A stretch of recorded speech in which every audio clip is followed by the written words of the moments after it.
In this class we're going to disaggregate the recruitment process into internal and external components.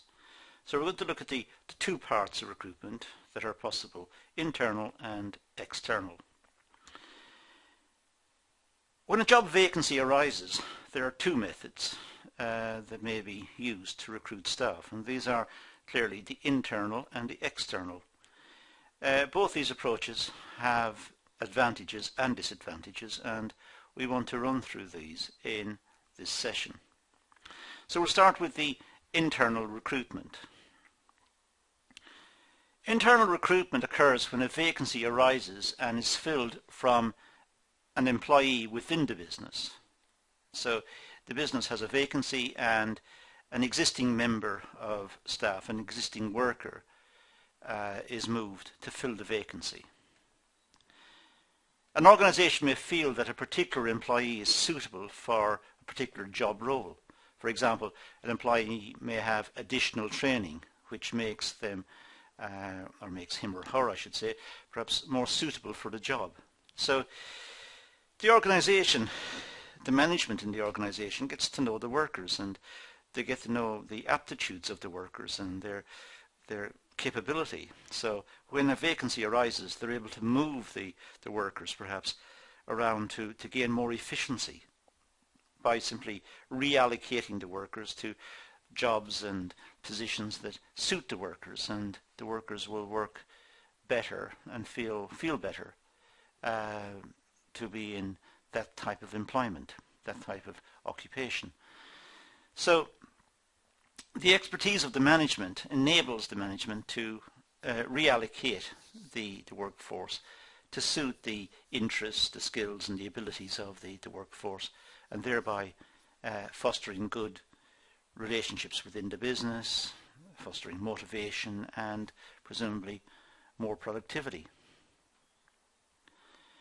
There are three types of internal sources of recruitment. There's transfers and promotions, and there's also re-employment. Perhaps looking at people who have left, which is all we can call ex-employment, people who were there in the past. Re-employment is taking in workers who have perhaps left or are still interested in the business and still has contact with the business, but are perhaps outside of the business at the moment, have left for various reasons. It could be re-employed. The ex-employed are the ones who have left for some considerable time but may be brought back because they live near the work, they have certain skills, certain abilities, they have proven themselves in the past, and they could be taken back onto the workforce. So we essentially rely on transfers and promotions. That's the general way internal recruitment tends to work. Now the methods for internal recruitment. Well, there are various methods that an organisation may use to advertise a vacancy. The use of intranets. Nowadays it's common to have intranets within the business, and it means that communications is facilitated by the use of terminals and networks and so on, and information's possible to disseminate information quite quickly and easily by the use of the internet. Clearly this depends on the size of the business. If it's a small business, there's no need for an intranet. Just simply talk to the staff and communicate with them directly about what the vacancy is and what's required and what the remuneration, the terms are, and so on. But if it's a larger business, then intranets may be a method of passing out information. It could just simply be putting a notice up in the notice board, or at staff meetings just indicating to the people present at the meeting that there is a vacancy and that the new person, when recruited, will have certain responsibilities and will work in certain areas. Word of mouth is important because getting the word around the organisation that there is an internal vacancy and that people who are currently dissatisfied with their role within the business may have an opportunity of moving to a more interesting occupation and a more interesting role, and they may want to be considered for this. So perhaps talking to individual members of staff and informal meetings and just general chats over the coffee machine, then that may be a way of getting the information around. Depending on the size of the organisation, there may be in-house magazines or newsletters, but smaller organisations would more rely on word of mouth and general meetings and passing the word round, whereas larger organisations may put it into newsletters and they may describe the job in some detail within the newsletters to see if there are any interested parties. Now, the methods for internal recruitment, well, it provides the employees with an opportunity for career progression through promotion, and this motivates the employees. So the internal method has got a big advantage because existing workers within the organisation see opportunities within the organisation and see opportunities arising perhaps all the time, different job roles, different experiences, and an opportunity for them to enrich their working experiences. And the organisation should be aware of the employees' capabilities. It's the role of HR to make sure that good records are kept about the employees' motivations, their qualifications, what they're doing to promote themselves, what their interests are, and so it's an opportunity for the organisation perhaps to move staff around internally to get a better fit between what the staff do and what the staff are interested in doing. Staff members will not need much training. That will tend to be familiar with the surroundings and the work environment. So it's a good method of filling positions. It means that staff can be moved upwards and moved around, and the staff are happy for this to happen because, as I said, it enriches their work experience. They feel that they have a new lease of life. They've got new responsibilities, new interests, and it's a better motivating experience. And it's certainly much cheaper and faster than the more traditional external methods of recruitment, going to agencies and writing out job descriptions and so on. This is a much faster and an easier way of doing it. However, there are disadvantages. When an internal member is moved from one occupation to another, of course it creates a vacancy where the person was before. So there's still a gap in the organisation which will have to be filled. So it means internally jobs can be filled by moving staff around, but there's still a gap. This gap where the staff were before will need to be filled. It may have caused some resentment among staff who were not promoted. When a promotion comes up within the organisation, perhaps many members of staff will want it. It's more salary, it's better working conditions, there are more perks associated with the position perhaps. So many members of staff may want that, but only one will get it, and therefore the others will be disappointed and they may resent this. They may feel it's very unfair. And also, the fact that the company is drawing from internal sources means that perhaps highly qualified external candidates won't be considered. And therefore, it's not the most efficient thing for the business to do. Even though the internal members of staff who are promoted will know the organisation and the culture of the business and the history of the business and the products and the customers and so on, it still may be better to have an external candidate who is even more efficient So it's not necessarily the most efficient route.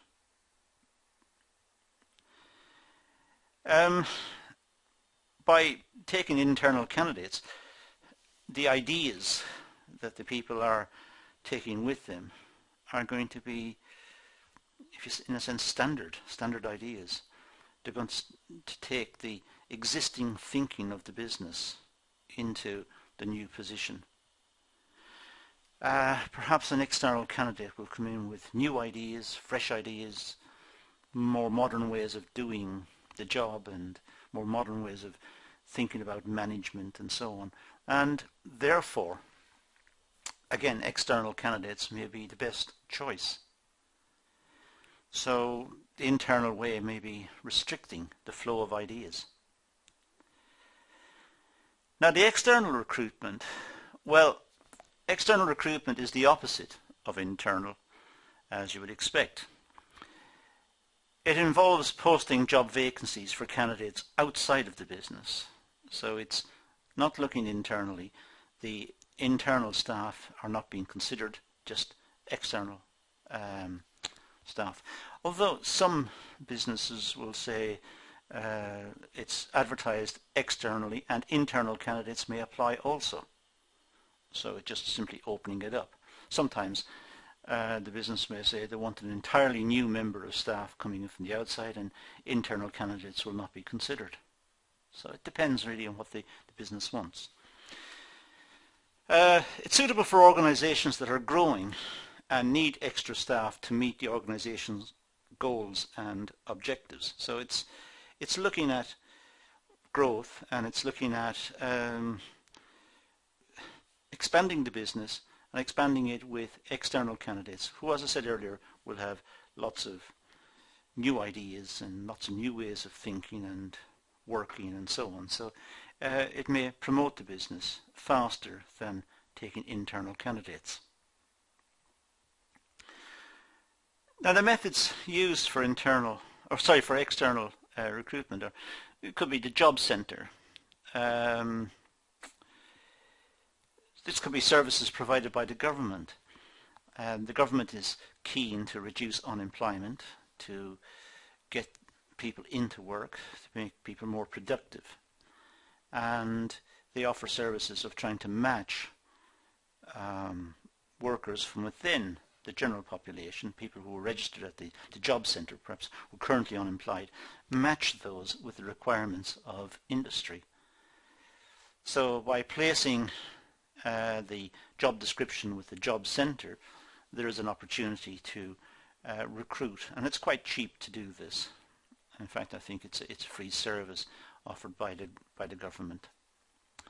So the employers get access to employees in the semi-skilled, clerical and in manual jobs quite easily through the job centres. And in a sense, the job centres are pre-selecting the candidates. So some of the work is done for the HR people within the organisation. The candidates who arrive have, in a sense, been pre-selected, have been filtered as appropriate by the job centres. So the employer simply posts a notice of a vacancy within the agency, and the agency then shortlists candidates on their register in terms of suitability for the job role. And that's an efficient way of recruiting. It could be that for higher end jobs with very specialist skills, perhaps in accountancy or in the IT field or in one of the more specialist areas, headhunters could be used. Headhunters are agencies or individuals who have specialist knowledge of the labour market and can more precisely match the requirements of the business with the expertise of people looking for jobs and looking to move. So they're specialist recruitment agencies which focus on employees with good career reputation. So they're very careful to select people who are skilled and reliable, professional and appropriate to the requirements that have been set out. It's a costly process, and the headhunters can charge the business quite a lot for this service. Universities and colleges, well, organisations use this approach to recruit graduates who have just left or will be leaving university fairly shortly. So it's a way of tapping into skills of individuals who are engaged in courses, and inappropriate courses, perhaps in the IT or engineering or chemicals or civil engineering, computing, whatever. So they're able to tap into individuals who have got up-to-date skills, albeit generic skills, skills that apply to a wide range of jobs and activities, but they can be then channeled within the organisation down to what the organisation wants specifically. Students have new ideas and enthusiasm as well. They're fresh blood, which would be good for the organisation. Having students coming in and questioning why is it done this way and why is it not done that way, instead of seeing that as a nuisance and as just something that students do, perhaps listening to the questions carefully could lead to further questioning and lead to productivity gains.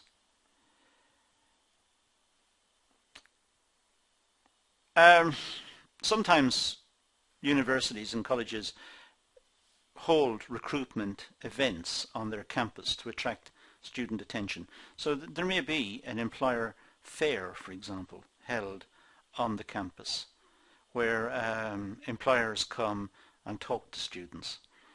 In the UK, this is sometimes known as the milk round, where employers go to a university within or a college within a given area, and all the other colleges and universities within that area send their students on a particular day, and they can meet the employers and get some literature and read up about the occupations and the opportunities that are coming up within those businesses, and get to ask questions about the business and so on. So the students will have a greater insight into the requirements of industry and commerce, and on the other side the representatives of the businesses who attend will start to identify particular individuals as being suitable for employment within their organisation. Another form of external recruitment is by advertisement or advertisement. It's the most popular form of recruitment. The employer tries to reach a wide audience, so it may be in the general press, it could be in the national press, one of the national newspapers perhaps, or it could be in a specialist magazine trying to recruit a particular type of worker. Perhaps in construction, it might be in one of the construction magazines, vacancy for a particular type of worker. So it's an attempt to try and recruit by using newspapers or posting a vacancy on a job site.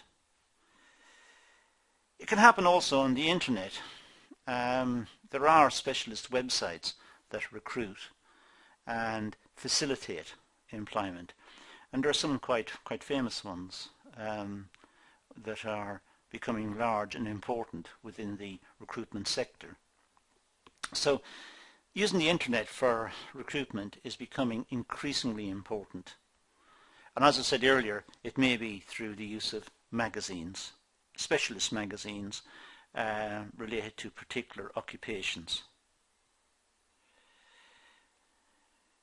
It could be also recruitment comes from recommendation from employees, for example by word of mouth. The employees say that they know someone who can do something that's appropriate for this particular task, and they recommend a particular individual. It's useful because the person who takes on the role, if they're recruited, will not want to let their friends down. So they will be reliable, and they will, generally speaking, try hard to fulfill the requirements of the job. So they can be recommended from a work colleague, and that's, as I said, quite common. The use of agencies. Well, this is a type of business which specialises in recruitment and the selection of candidates. So these are specialist recruitment agencies. They are businesses, in effect, that recruit individuals to work for others. They do a lot of the pre-selection.